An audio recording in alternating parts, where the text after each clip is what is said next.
Mga kababayan, sobrang ikinabahala po ng mga scientist ngayon ang natagpuang butas or leak sa ilalim ng dagat. Posible kasi itong maging sanhi ng isang napakalakas na lindol na magpapahamak ng maraming tao at mga nilalang sa ilalim ng karagatan. Pinag-uusapan na ngayon sa napakaraming mga international news outlets and websites ang patungkol sa butas na ito. Kaya ang malaking katanungan ngayon, dapat nga ba natin itong ipangamba? Ano nga ba ang mga posible pang mangyari o masamang mangyayari na maidudulot ng butas na ito? Mga igsoon kailan ng Kristo, para sa dugang kasayuran, ubanay ko ninyo. Tara na! Nalibog ka ba sa imong pagtuo? Atangi ang programang Kasayuran sa Kamatuoran sa Matuod nga Simbahan. Kauban na inyong kajali, Tao Jaliber, matag alas 8 sa gabi, aron pagtubag sa inyong mga pangutana, mahitungod sa pagtuong Katoliko. Daghang salamat ug mabuhi tang tanan. Mga igsoon kailan ni Kristo, mayong gabi ka na itong tanano. Aniyaw na sa bako, makikuban kaninyo. Kining atong programang Kasayuran sa Kamatuoran sa Matuod nga Simbahan. Muhatag lang ta og hamubo nga komentaryo no. Mahitungod atong nag-viral karon nga gikagubtan sa tibuok kalibutan. Mahitungod dining bangag nga nakit-an sa ilalom sa dagat. Kung unsa ba kini, angay ba kining kahadlukan kay maghimo daw kini og the big one. Mga igsoon, base sa atong karon atong topiko, muhatag tag hamubo nga komentaryo dili base sa atong kaugalingon, kundi ato kining ibase diha sa atong balahan nga kasulatan nga mao ang Biblia. Kay ila nakitaan nga bangag usara pero ila na kining ka hadlukan sa tanan, lakip na ang tibuok kalibutan. Kay nakakita sila og usa ka bangag. Pero base sa Biblia, sa basahon ni Job, diha sa kapitulo 38 bersikulo 8, mao kini ang nasulat no.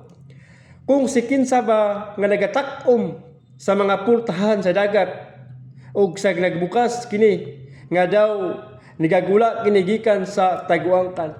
Mga igsoon, ang Biblia nag-ingon nga mga pultahan sa dagat sa ato pa mga daghan. Nya karon na problema sila kay dunay isa nga ila nakit-an. So nagpasabot dula pa kini kauban. Unya, dili lang kana. Napa sa basahon ni Job gyapon sa maong kapitulo 38 bersikulo 16. Mao kini ang nahisulat, no? May nang atong komentaryo dili atong kaugalingon kun dili base sa Biblia kay kasagaran kanato kaw nang hadlok aning tanan. Job 38:16. Nakaadto ka ba sa mga tubod, no? Sa mga tubod sa ilalom sa dagat? Kung nakalakaw ka ba sa luklukanan sa kahiladman? Mga igso, no? Usa na pud ka nagkamatuod niya ang ilalom sa dagat duna ay mga tubod. So kung naay tubod, naay bangag. Alangan man og tubod niya way bangag, naay gina siya bangag kay tubod man na. Unya, dili kita angay madlok o dili kita angay mabalaka nga naman karon na nakit-an sa mga scientist. Pero sukad pa sa pagbuhat sa kalibutan, sayod na kitang daan nga ang kalibutan gibuhat sa Dios. O sa pagbuhat niya nini, apil na mga tubod. So kanang mga tubura, kanang mga bangaga nga nakitaan karon nana na sa unang panahon. Karon lang na diskubrihan. O kung ang pangutana angay ba kining kahadlukan o angay ba kining kabalakan, ang tubag dili. Wala kita angay kahadlukan. Nga naman, kay walay nasayod kung unsang mahitabo sa unahan. Ang Diyos na Diyod ang nakaibalo kung kanusa ka na mahitabo. Nga naman, kay kanang mga panghitabo sa kalibutan, nakalatid ng daan, nakasulat ng daan sa tumbalahan nga kasulatan.